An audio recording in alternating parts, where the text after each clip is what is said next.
कर्नाटक में कोई टक्कर नहीं है। भारतीय जनता पार्टी भारी बहुमत से सरकार बनाने वाली है। अब आप पार्टी तो गुजरात में भी गई थी। उचित नहीं है। हमारे मोदी जी का सारे विश्व में और योगी जी का मोदी के साथ सारे देश में बहुत सम्मान है। परिवारवाद को तोड़ा है, वंशवाद को तोड़ा है। ये जो कुर्तियां चली आ रही थी, जिधर इशारा किया रामभद्राचार्य जी ने, सबको तोड़ा है। बड़े हाथों लेते हुए कहा है कि पिछड़े वर्गों को लेकर आप अपने बयान पर क्यों नहीं माफी मांगते हैं, और आप सावरकर नहीं हैं, आप माफी नहीं मांगेंगे, और जिस न्यायालय पर ने हमेशा उंगली उठाई, इस पर दबाव बनाने का काम कर रहे हैं। राहुल गांधी वीर सावरकर के पांव के धोवन के बराबर भी नहीं हो सकते। कहाँ राजा भोज, कहाँ गंगू तेली। लेकिन जिस तरह से ओबीसी का अपमान किया है, उससे राष्ट्र ने अपना अपमान समझा है और संपूर्ण देश के ओबीसी समाज में बहुत आक्रोश है। तो समय रहते कांग्रेस को, राहुल गांधी को इस राष्ट्र से क्षमा मांग लेनी चाहिए। यदि क्षमा नहीं मांगते हैं तो 2024 में उन्हें इसका सटीक जवाब दिया जाएगा। चुनाव में परशुराम की मूर्ति लगवा दी और इस चुनाव में काशीराम की मूर्ति का लोकार्पण कर रहे हैं। क्या ये रणनीति 2024 में कुछ कमाल दिखाएगी? अब ये सब जानते हैं कि गंगा पर गंगादास, यमुना पे यमुनादास। गिरगिट की तरह रंग बदलने से कुछ होने वाला नहीं है। लोग रात में सपना देखते हैं, अखिलेश जी दिन में सपना देख रहे हैं। ये देश राष्ट्रवाद के रास्ते पर चल पड़ा है, विकासवाद के रास्ते पर चल पड़ा है। तो कोई कितनी हथकंडे अपनाने का प्रयास करे, लेकिन मोदी के विकासवाद के और राष्ट्रवाद के आगे किसी की दाल गलने वाली नहीं है।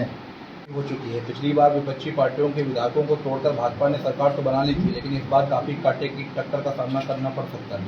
कर्नाटक में कोई टक्कर नहीं है। भारतीय जनता पार्टी भारी बहुमत से सरकार बनाने वाली है। अब आप पार्टी तो गुजरात में भी गई थी, पर खीर खा के वापस लौट आई।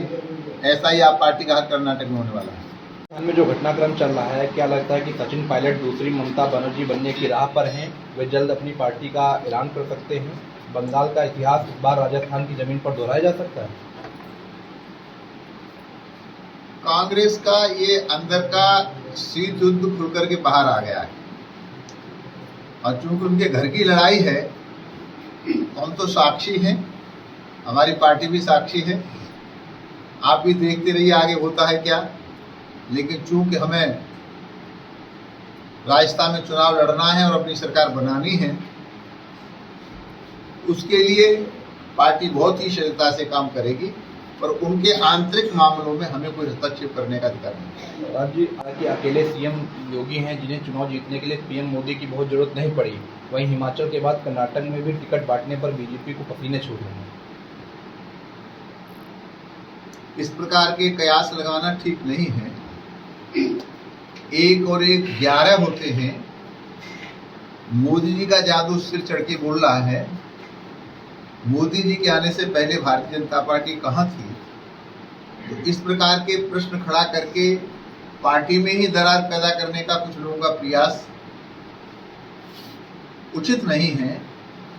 हमारे मोदी जी का सारे विश्व में और योगी जी का मोदी के साथ सारे देश में बहुत सम्मान है, और पार्टी इनके कारण पूर्व से पश्चिम, उत्तर से दक्षिण, अटक से कटक, कन्याकुमारी से लेकर कश्मीर तक भाजपा का परचम लहरा रही है। हम दोनों नेताओं का बहुत सम्मान करते हैं। जी, आजकल वाल्मीकि रामायण, रामचरितमानस सहित तमाम ग्रंथों में दिए गए विवरणों के अनुसार भगवान श्री रामचंद्र जी की आर्टिफिशियल इंटेलिजेंस सॉफ्टवेयर में डालकर निकाली गई जनरेटेड फोटो वायरल हो रही है। इसमें बताया गया है श्री राम 21 वर्ष की आयु में ऐसे दिखते थे, उनका रंग आकाश और समुद्र सदृश था, वे नीलवर्ण थे। इसको लेकर आप क्या कहेंगे?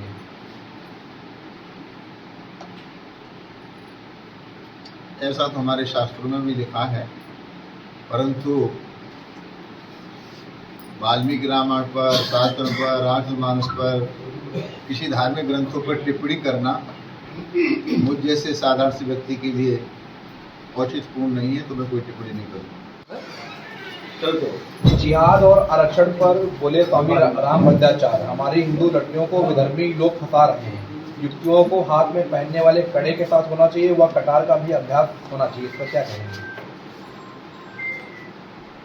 तुलसी पीठाधीश्वर जगत राम भद्राचार्य जी मेरे मित्र हैं, और हिंदुस्तान में अपने तरह के अकेले विद्वान हैं जिन्हें वेद, पुराण, रामायण सब कंठस्थ हैं, वैदिक ज्ञान के ज्ञाता हैं,